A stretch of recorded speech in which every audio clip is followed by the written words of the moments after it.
Hello നമസ്കാരം. സൂക്ഷ്മദർശിനി എന്ന ചിത്രത്തിൻ്റെ ഏറ്റവും പ്രധാനപ്പെട്ട പ്രിവ്യൂ റിപ്പോർട്ടാണ് ഇന്നൊരു വീഡിയോ ഭാഗത്തെ. വീഡിയോയിലേക്ക് വരുമ്പോൾ വീഡിയോ ലൈക്ക് ചെയ്യുക, ചാനൽ സബ്സ്ക്രൈബ് ചെയ്യുക. നവംബർ മാസം ഇനി ധാരാളം ചിത്രങ്ങൾ OTT റിലീസ് ചെയ്യുന്നുണ്ട്. നമ്മുടെ ചാനൽ പരിശോധിച്ചാൽ നിങ്ങൾക്ക് കാണാം. ബേസിൽ ജോസഫ്, നസ്രിയ എന്നൊക്കെ പ്രധാന കഥാപാത്രങ്ങളായി നാളെ റിലീസ് ചെയ്യുന്ന ചിത്രമാണ് സൂക്ഷ്മദർശിനി. എല്ലാ സിനിമാ പ്രേമികളും ഒരേപോലെ ചിത്രത്തിൻ്റെ ഓരോ ദിവസത്തെയും ഓരോ അപ്ഡേഷനും അറിയാൻ വേണ്ടി കാത്തിരിക്കുകയായിരുന്നു. ചിത്രത്തിൻ്റെ ഒഫീഷ്യൽ ട്രെയിലറിനൊക്കെ മികച്ച അഭിപ്രായം തന്നെ സ്വന്തമാക്കാൻ വേണ്ടി സാധിച്ചിട്ടുണ്ടായിരുന്നു. ഫൈനലി ചിത്രത്തിൻ്റെ ഏറ്റവും പ്രധാനപ്പെട്ട പ്രിവ്യൂ റിപ്പോർട്ടൊക്കെ പുറത്തുവന്നിരിക്കുകയാണ്. ചിത്രത്തിൻ്റെ പ്രിവ്യൂ റിപ്പോർട്ടിൽ സൂചിപ്പിക്കുന്ന ചിത്രം ഒരു മികച്ച വെറൈറ്റി ത്രില്ലർ ചിത്രമാണെന്നും ചിത്രത്തിൽ ബേസിൽ ജോസഫിൻ്റെ അതിഗംഭീരമായ പെർഫോമൻസ് ഒക്കെ കാണാൻ വേണ്ടി സാധിക്കുന്നുണ്ടെന്നും.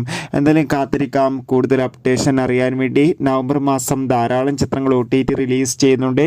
നമ്മുടെ ചാനൽ ഭാഗം പരിശോധിച്ചാൽ ആ വീഡിയോയ്ക്ക് നിങ്ങൾക്ക് കാണാൻ വേണ്ടി സാധിക്കും. അതൊക്കെ ഒന്ന് കാണുക. Bye bye.